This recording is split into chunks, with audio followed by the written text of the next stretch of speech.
Hey everyone, it's me, and welcome back to my Best Vintage Life podcast. I'm here with my co-host, Art Bazarkanian. Hi, guys.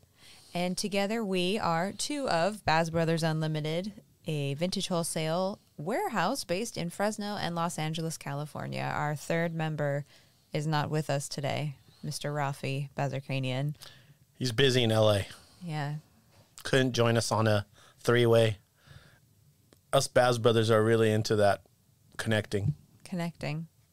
Right. Okay, jumping into my normal notes. If you want to reach us by email, it's admin@mybestvintagelifepodcast.com. I have a permanent out of office set up on there just because I'm getting a lot of repetitive questions. So it's going to tell you to read our FAQ first and then reach out with any further questions. So especially when it comes to ordering wholesale, make sure you read those first on our website. That's mybestvintagelifepodcast.com. And the email is admin@mybestvintagelifepodcast.com. If you have any business-related questions, please keep those to email and not social media. I don't like to do business over social media. I don't think that it's professional, so please reach out to us via email.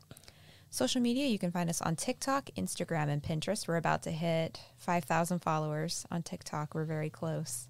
That's cool. Yeah, very exciting. And we have two new amazing clients from TikTok. Yeah. Local and semi-local. Right. And really, really great, hardworking kids. So, I'm very impressed with them. Yes, I as well.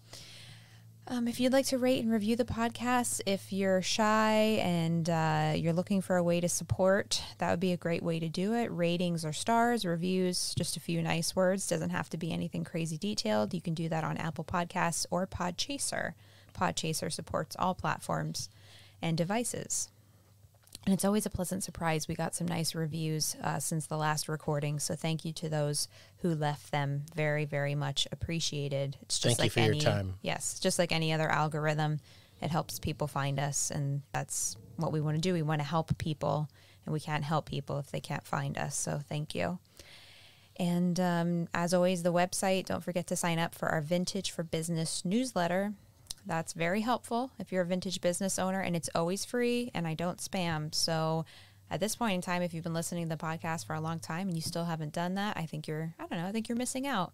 Big time. Yeah. I find it informative. Oh, well, thank you. Yeah. I really do enjoy them. Okay. Well, great. I've gotten a lot of positive feedback. I've changed the format a few times, and I think I finally landed on one that works the best. Yeah, I like the fact that it's a quick burst. You could read it in 2 to 3 minutes if you're a decent reader, or 5 if you've been in school in California recently. But hey, I'm not judging. I mean, I can't talk my high school. Ugh. And the wholesale FAQs are on the website as well. Those are the most important things. Like if you ever even have an inkling of reaching out to me about placing an order, please, please, please read those first. They're very thorough. Yes, I put a lot of time into the website. So I mean, we have to get rid of one employee because that's all their job was, and the FAQs. No, you're joking. I gotcha. And if you're interested, I'm going to be doing a new blog post soon for the girl in the awkward outfit. I've gotten some new signups for my blog, so thank you to those who signed up. And it's not something I have a lot of time to spend on, but it's fun. I think maybe I'll do something within the next week or so. And then I got invited to join the Wisdom app. Wisdom app is like online mentoring. It's kind of similar to Clubhouse, if you're familiar with the Clubhouse app. I've never been on Clubhouse, but Wisdom is more of like a mentor sense, although some people I don't think are using it for that. But you can find me at Bridget Morowski. I haven't done a talk yet. I'm a little hesitant because I don't even know if anybody on the app cares about vintage. It seems like it's a mishmash of subjects, so we'll see. If you're on the Wisdom app, give me a follow. And let's see. We don't have any new patrons, but one of our existing patrons never got to ask you a burning question, so they asked you one now. Is it half a question since they're late? It's not, but there's a picture involved, which makes it kind of difficult for the audience to follow along. Okay. But can you just talk in general about vintage Led Zeppelin t-shirts and what their value is? Okay, well, vintage Zeppelin from the 70s is one thing, 80s is another. Right.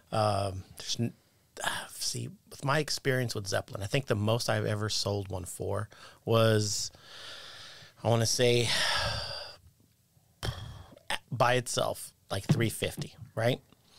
But one time, I had a Zeppelin shirt, the concert tickets that went with it, and the poster. Oh, yes. So, I think we've talked about that before. So it was like a little package deal. Yeah, it was like had provenance, knew who it was, and this boutique in New York ended up paying $1,000 for it. And of course, they used it for photo shoots and other things, and they made their money back on it. But realistically, the most you can expect for a 70s Zeppelin shirt is anywhere from $250 to $400.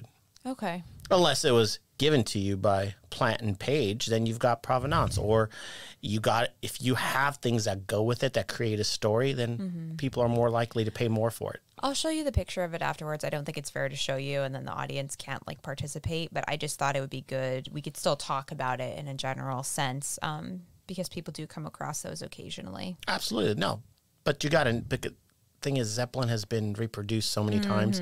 You just got to be careful. Right. Yeah. Right. Don't overpay unless you don't know the source. Yeah, I'm not sure if she sent me an image of the tag, but it's just an image of the front, I believe. I'll have to double check. So, okay. And you know what? While we're on the topic, I usually do this in the middle, but since there's no new patrons this week, I'll just really quick talk about our patron program. We have our $5, $50, and $100 level. Our $5 level is open to an endless amount of people. You can join, leave, come back. There's no commitment. You get an on-air shout-out for your own person or for your business or both. And you get to ask Art a burning question like what we just did. And then you get 2 bonus episodes of the show a month. So on the off weeks of the normal podcast, you get 2 episodes. So you're actually getting you're getting an episode every week. And the bonus episodes are just me for the most part. I think Art joined me on 1 or 2 so far. And we have 13 bonus episodes, a back catalog. I posted all the titles on Instagram the other day. But, you know, it's a really, like, in my opinion, a low risk, high reward investment. So consider doing that for yourself and you'll support the pod. Right now we are having insane feedback on our headphones. So we're going to be using the patron money to buy new headphones because these are shot. It's been 3 years and they need to go. $50 level, I have 4 spots open. It's the same benefits as the $5 level, and you get a 1-hour mentor call with yours truly. Take advantage of that if you're trying to finish up the last quarter of the fiscal year strong. And then the $100 level, we have 4 out of 5 spots open. And that is all the same things as the $5 and $50 level. And then you get an additional monthly audit of your selling platform or website. And then you also get a free copy of our retail math course. So all good stuff. If you want to check that out, it's patron.podbean.com/mybestvintagelifepodcast. The link for it is in the show notes. It's also in the Instagram link tree, TikTok link tree, lots of places where you can find it, or you could just Google it. So thank you so much for your support. We really appreciate it. And it's nice in times like these when I need to buy new stuff. I know I have people backing us and it's very helpful. So thank you. Thank you. Jumping right into today's topic. So we have 3 new mini topics for this week. The first thing we're going to talk about, hang on one second. Let me unfold my Just notebook. So you guys know, she comes up with these topics and usually she tells me about 2 of them and then and then the third one is a surprise, but then sometimes she gets rid of the 2 that we discussed, and then 2 are surprises. So if I ever sound like I'm winging it, I am. That's not true. Not true. Well, whatever. I mean, maybe. Maybe, yeah. You like to keep me on my toes. These 3 you know. These 3 you know. We went over. Okay. Yeah, we went over. Okay, so the first thing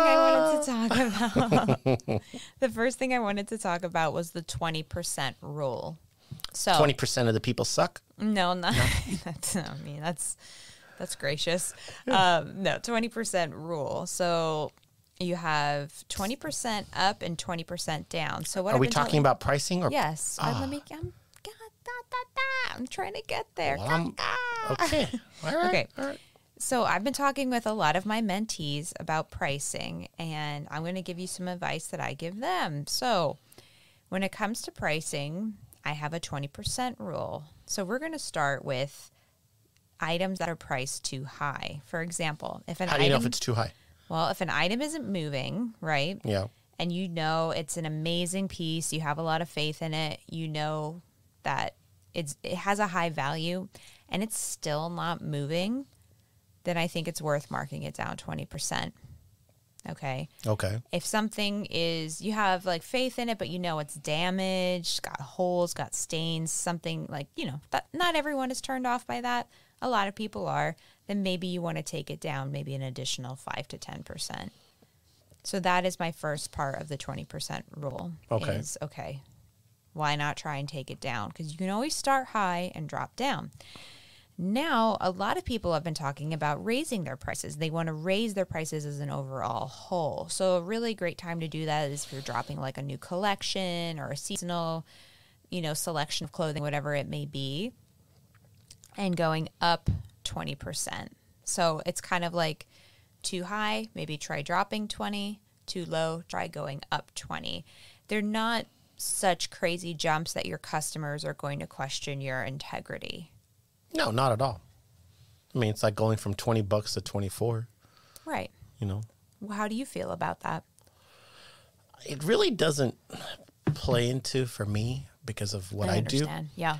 Me, I usually will. My prices are very steady. Very rarely do I change them, even when there's pressures. Like right now is the first time in I think 10 years I've changed prices on things just because it's absurd what I'm paying for shipping. So I've had to pad it into some things. But I discount things only to get somebody to try something that they're scared to or hesitant. And then I'm like, trust me. Okay, well, sometimes that difference of 20% sways a customer to buy something, but it could also work on a retail end. So I completely agree with you. Okay. Yeah. Well, I just meant from a retail point of view, if you agreed. I just apply to what I do. Mm-hmm. I wholesale, but I understand it for the retail 100%. Yeah. And another thing that I wanted to add on to that is, what do you think about doing 20%, like when you know the season's ending? Like you're getting close to the end of selling jackets. Yeah, I mean, I think that it could apply to various situations. Those were just like the two that I think I hear the most is, do you think this is too high? And I want to raise my prices. Well, what do you think how long should they have it for before they do that? Is it a month, 2 weeks, 3 weeks? What do you think a long time having inventory is? Well, I mean, it really, it's subjective to the items. So you just mentioned seasonal items. Right. Okay, obviously that there is a very sweet spot. So let's say you have holiday sweaters, for example, and you have a few left and you're inching closer to the holidays, then I think you need to start marking down, especially you have to also take into consideration transit time for shipping. If you're not a brick and mortar and you're online, I would say like 2 weeks before the deadline day, you know, that's when you need to start marking down. Yeah. And don't you think it'd be good for our listeners who aren't in the biz that's when they should shop for something? I mean, because that's when you get some good cuts. It's not needed as a gift, you know, if you're buying for yourself, doing some shopping for yourself, absolutely. But, you know, in terms of items that aren't related to a specific date, I think it really it varies. And I typically tell people to go with their gut. You know, 4 weeks, 6 weeks.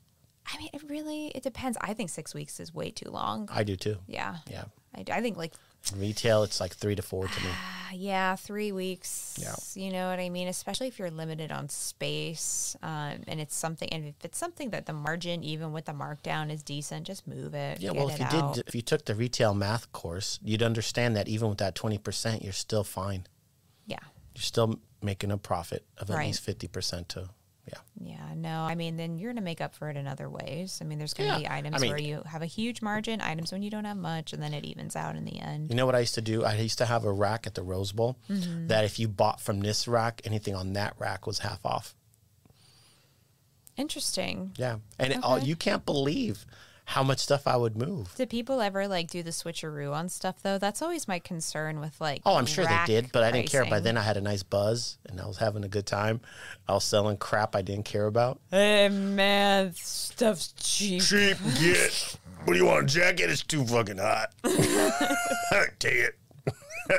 Hey, you mind grabbing me a Corona while you're out there?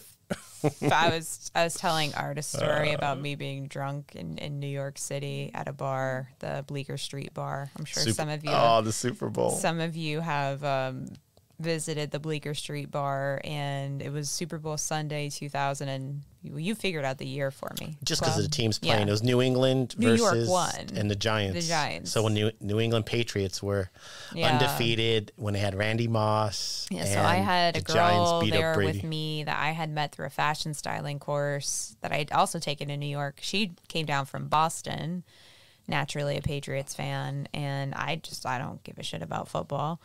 But we were in the Bleecker Street bar, and then this like girl showed up and just like stuck with us all night, and we were all really drunk. But I was just reminiscing about Two Boots Pizza because I've eaten more Two Boots Pizza drunk than any other pizza. Is that your claim to fame? I've had it drunk at Grand Central Station. I've had it drunk on Bleecker Street. I've had it drunk multiple times in LA. It's just, it goes on and on and on. So, weren't you drunk after Tori Amos? And you had it then? Yeah, always. I love those stories. Yeah, I've ended my concert drinking, though. I mean, I don't drink that much in general anymore, but my concert drinking was getting out of hand. Yeah, it's so nice not having to pick you up from these random bars around town. Oh, shut up. Can you pick me up? No, I've never It's done irresponsible. that. No, she's never done that. I'm just teasing. Never done that. I personally, I like drinking in my house now these days. I've just gotten used to it. Well, you're sophisticated. So. You like the wine. I do like the wine. It's much cheaper to drink a nice bottle of wine at home. Yeah, $13 for a bottle as opposed to $8 a glass. Yes. Winner. Okay. Wine with dinner. Sorry, we have moved away from our topic. Okay, sorry. It's okay. The next one, and I think, Art, you can probably speak more to this than I can, but I thought we could talk a little bit about barter and trade. So a great way to pay without, in quotes, paying. This is a surprise, but I like this surprise. No, I told you about this. Just no, whatever. Okay, but my notes on it were, when it comes to barter and trading, you have to accept that value is what you're looking at, not necessarily quantity. I mean, sometimes you're going to trade one or two things and the other person's going to have a lot more. You know what I mean? 100%. It's all about value. And it's a great reason to grow your relationships with, other resellers and, or be good to the sources that you have. And also you have to get comfortable with putting it out there if you're looking to do a trade. Because no one's going to know unless you ask. So you also have to be a little outgoing in a sense. 100%. I've been bartering and trading ever since I was probably 7, 8 years old, maybe even 4 or 5. A little hustler. Yeah, whether it was marbles and apricot pits. See, I don't know if people know that, but in Lebanon, apricot pits were very sought after and very valuable. Yes. For what pits, purpose? When you dry them, there's a game you play. Oh, like marbles. Yeah, but like they don't roll. No, they don't More bounce. like, kind of like jacks. We used to. That would hurt your hand. No, you play in these drains that are a little concave, and you take your apricot pit and you chuck it in there, and the object is to knock the other pits out of the thing. So you ended up with pits. Oh. So if you got a good apricot pit that was kind of bulbous, that would knock the other ones around. You didn't want the flat ones because they didn't really do much damage. So, yeah. And marbles. Marbles, my mom really liked marbles. And jacks. She taught me how to play jacks. Yeah, we didn't do jacks. It's a hard game. Well, I remember little white girls playing it in school. I was like, what is this? Oh, at the French school? Huh? At the French school? No, there was no jacks in Lebanon. Here, okay. Yeah. Over there, no. The other game we played a lot with was a bottle cap game. Oh. So back over there, we had RC Cola was like the main one. I don't remember Pepsi. I remember 7-Up, but everything was bottles. Right. And so you had the tops, the metal. So those metal, once you took them off, you would use them to fight each other. And it was like kind of like you push them towards each other and you try to flip it over. And if you caught the other ones with your teeth, the teeth of the thing, you got to keep their bottle caps. So that was another way. It was kind of like war, but you're flipping caps. I'm trying to think of what we have that's similar. Coal? Kind of like tiddlywinks. Tiddlywinks. Yes. You use like a chip to flip a chip. Yeah. Okay. Yeah. Okay, but you're flipping a bottle cap. Okay. Yeah. And so what was cool is you would collect everybody else's. And then he came here with all their bottle caps and decided to put them on a belt, and they started selling them. Yeah, we just found one. I know. Like the seatbelt one. That took me right back. I was like, yeah, oh barter. my God. I mean, I could tell you the last trade I did, I traded 2 pairs of Levi's. They were both double X's to a guy who really loves vintage. And I got 1,000 pair of just regular pants. So it worked out for him because he was looking to move a whole bunch of pants. And for me, I could have probably sold them for more than I'm getting. But at the same time, I was able to move some units, which I sold as soon as, I get the 1,000 pairs. I already have orders. So it goes. My brother is absolutely the king of the barter and trade. He will connect 4 or 5 things, and by the end, he hasn't used $1. He has used other people's items, and by the end of it, he has what he wants when everybody else is completely satisfied and everybody got what they want. The way those work, and they work for years and years and years, is you don't try to take advantage of anybody. You have to understand just what you value something could be completely different than what somebody else values, what they perceive that value. But let it go if it's low and you're going to make your money on what you're getting. Okay, don't be a stickler for, well, these are $100 T-shirts. I could sell them for, well, then sell them. Sell them and take that $200 and buy what you want. But if you know what you're getting for those 2 shirts is going to get you $220, $250, why wouldn't you? So just trade and understand that your value is different than what that person has put on it. But at the same time, be smart. You'll make your money on the things that you're getting. You don't have to win and put the other person down. Sorry, I had to use the restroom. Is that where you went? Yes. I thought you were grabbing me another beer. No. No. No. No, I'm teasing. Okay. Beer does sound good today, doesn't it? No. The sun finally came out. I've been drinking a lot of tea. That's why I needed to use the restroom. Oh, the green tea. No, this is PT? It's part of like this little 3-tin thing I got at Whole Foods, and one of them is like there's a green tea for the morning, and then there's 2 non-caffeinated teas for the afternoon, and nice. I had one of those. Yeah, I was telling. Good for the metabolism. I don't know if you were listening or not, but I was just telling you. I can't hear over the fan in the bathroom. Gotcha. It's so loud. Well, you can hear it later. It was quite informative. Okay, you felt like I've already gotten responses. People are texting me already saying, "Wow, I want to trade. Do you want to trade?" Wow.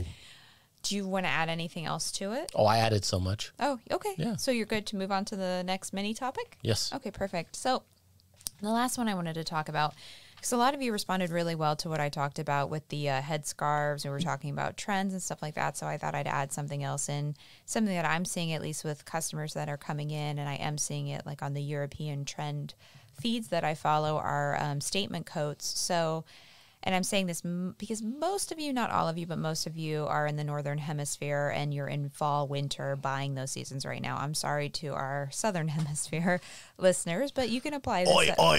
You can apply this at a later date. So I'm seeing people purchase less basic coats and jackets. And I think people are buying things that are more of a statement. So what we're used to people buying are like our best sellers are denim, military, and workwear. Now, that's not to say that people aren't buying those, but I am seeing more clients buying more dressier coats. So I'm wondering maybe people are anticipating like more of an active participation in the holidays this year versus last year when we were all kind of cooped up with COVID, or, I don't know what's causing it, but I think it's cool to see. People reacting. I see a lot of really pretty colored like leather trenches or just trench coats in general. Even the shearling jackets. Like fur-lined collars, which, take it or leave it, however you feel about fur. We're talking about vintage, obviously not new. Just, like in terms of like... Bold. I think that's a great word, bold. It's colorful. Like, look at me. Mm-hmm. So, don't look at my mask. Look at me. Yeah, look at me. Look at my face. Look at me. Yeah. I see. And then bright colors too. Yeah. All those funky coats I dyed. you know, just to try out every time we had a. So I would throw in a couple of coats. Yeah, They're like gone. even with our workwear jackets, Yeah. we processed some in colors that I had picked. It was like those jewel tones, and people have been buying those. Mm-hmm. So And then even the ones I did, what random. colors? Oh, Yeah. Oh, I didn't write off on that. that's not what I said. That look tells me that. No, I had some orders for colors, and I'm like, well, let me throw a couple in there. I like to experiment, see what comes out. We're seeing like a lot of polyester, which I talked about in the one newsletter, like the polyester pants. But I see people they're buying polyester pants, polyester shirts, Poly shirt polyester jackets. Yeah, like a lot of the Lee Wrangler Snap poly shirt jacket. Blech. And this is high end fashion, though. That's what kills Yeah. me. It's like it's going into high end stores. I don't know. I mean, I'm happy it's like a 70s. I think 70s are going to hit hard next year because if it's hard already in Japan and Europe with the big overstated flares and bells, it's going to be here. Yeah, I hope so. I mean, polyester does. You know what? That's probably what's stuck in all those cargo ships. All the polyester and flares from Europe. And Uncle Joe doesn't want to let it in. ships of pants. Ships of pants. Can you imagine if the guys were like on the deck, like waving like disco pants, like let us in. Come on, man. Disco was fun. Oh my god. Yeah, I don't know. I just thought that was a fun observation. Yeah, I'm curious to see how the Christmas sweater thing does this year, or the ugly, the holiday, all the funky ones. It's I don't think it's ever gonna die out. Yeah. And you know what? I mean, I did a TikTok on the ones that we got that we were like a little disappointed on. You know, there weren't a lot of true vintage in there. But if people are willing to, you know, elongate the life of the newer ones and make them secondhand, that makes me happy. It's better than. Well, that's our goal. Yeah, I mean, That's our goal. Even though I don't like I actually do like the old ones. I picked out some really beautiful ones to list. Look, lady, you got some What? insane taste, and your taste is uncomparable. That's not true. It's very true. Sometimes, you know, beautiful things are great, but sometimes funny things are cool too. And I'm not saying that the ones I look at the fabric. That's a big thing for me. you like cotton. I do, and a lot of those are like cotton blends, Right. which is amazing. Yeah, and the newer ones are all just pure. Ramey and weird. No, Ramey's fine. It's the polyester and the like acrylics that are really bad. Nylon. Yeah. Like, I mean, there's all sorts of weird stuff up there. Costumes, dresses. You're a fabric snob. I am a fabric snob. I have no problem admitting that. Yeah. I love Well, a some good people don't natural know and they just fabric. want something funny. Yes. Yeah. I'm not saying that there aren't funny older ones too. But the older ones tend to be cuter. I found some really tasteful like pearl and poinsettia ones. How nice. Yeah. Yeah. Anyway, do you have anything else you wanted to add? I have to go to the dentist. No. That would be a dentiste. Yeah. Yeah. The dentista. After all that candy I ate. Just an update on the trick or treat situation. It did not end well. I actually ended up sending all my Halloween candy, almost all of it, to the troops. There's a place in San Antonio where you can send candy to everyone in the armed forces. Probably an appropriate announcement. We're recording this on Veterans Day, and thank you to anyone out there who has served or has Thank family you for who your has served. service Thank you for your service. Yes. And welcome home. Yes. So a lot of troops got my candy. I mean, the turnout was okay. I just probably wouldn't do it again. Or if I did, I'd probably just put like a bowl outside. No, how about just doubling it up instead of being like just 3 pieces? Like since you did the I should have bag. done. Yeah, double it up. I should have done like Half 2 the ring bags. pops, 6 sour straws, and a sticker. 2 stickers. I mean, those kids were impressed. Even the older kids probably, right? Yeah. Did you have older kids? Oh, yeah. Okay, yeah. They like older kids usually make comments because they've gone through it, so they know. Yeah. Yeah. No. I mean, I was a little worried about the ring pops because some of the kids were young, but that's on their parents. It's not my problem. I did not get to, I didn't get to do That's why you should have just given my them, dramatic monologue. just give them the raisins, like I said. You could have given them. We got some positive feedback on your raisins. Oh, some people have gotten raisins then. No, I think it was just they found your dad's antics funny. Oh, man, there's so many. So many. So many. All right. Well, maybe one of these times we'll talk about, see, my dad, after we had all the different businesses, when they moved to Las Vegas, they had a small limo company, which basically was 2 cars, my mom and dad. And when they would get super busy, I'd go out there and I would drive a Lincoln Town Car, and I would have all these crazy execs and picking them up at Signature Airport, which is a small private airport in Vegas, and then taking them to the hotels and driving them around. It was a lot of fun.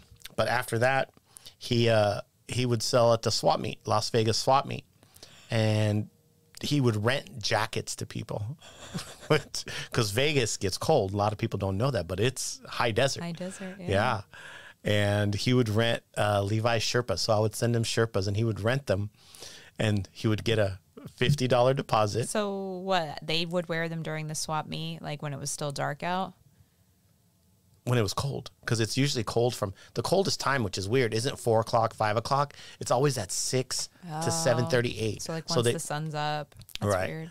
And he would get $50 is what he sold them for. So he'd get that $50. And if they didn't come back, He kept it. he kept it. And he would give them $25 back. So they would rent it for 50% of the price. And that was the gift that kept on giving. You don't need to buy this. You can rent it. No problem. Take it. You know, it's your size. It's cold. You don't want to catch cold and you can't gamble.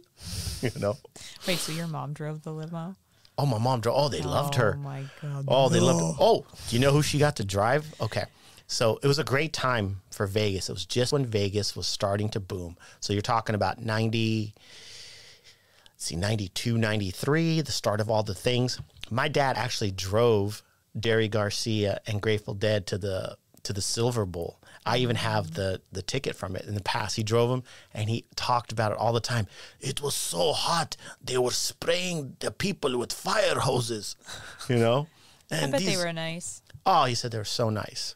Yeah. And then my mom, when Hard Rock Casino opened, she drove the cast of, because they stayed at Alexis Park, so she drove the cast of Friends at the time. Oh, God. Over there. And she said they were super nice. But at the time, nobody even really knew the show that well. Well, that's what I was going to say. I think there's a famous picture of them. I'm not a Friends. I mean, it's okay. It's not my favorite. But there's a picture of them on a private jet. And I want to say, I don't know who took them, but he said something along the lines, and I want to say they went to Vegas. Yeah. He said this will be the last time you go out in public and people won't know who you are. So enjoy it. Oh, how funny. I wonder if that's it. Well, I mean, Signature is the name of the airport, and so you'd pick them up private, there. Yeah, it's private planes. I bet that was oh it. yeah, oh, I mean, wow. like the very first time that you remember the Sony PlayStation. Yeah. Okay, so I was there for that, for the CES. I had to drive the Sony people, and they were like, "Oh, we have this game console we're going to debut." Oh my God, it was huge. I remember my brother waiting to get his. So then Julio Cesar Chavez was my dad's friend. His family would come because they never stayed at the casinos. They always stayed at casinos. Julio Cesar Chavez. He's a boxer. Oh, okay. I was like, I just know Cesar. No, Cesar. This is Julio Cesar. Yeah, he was a fighter in the times of like Sugar Ray, Marvin Hogg. I don't know much about fighting, other than like the big names. Then George Foreman. That was another one he loved. I used to have a Foreman grill in college. You know his kids are named after him? I wish I would have done that. Yeah, aren't they all George? Different variations of Georges. Yeah.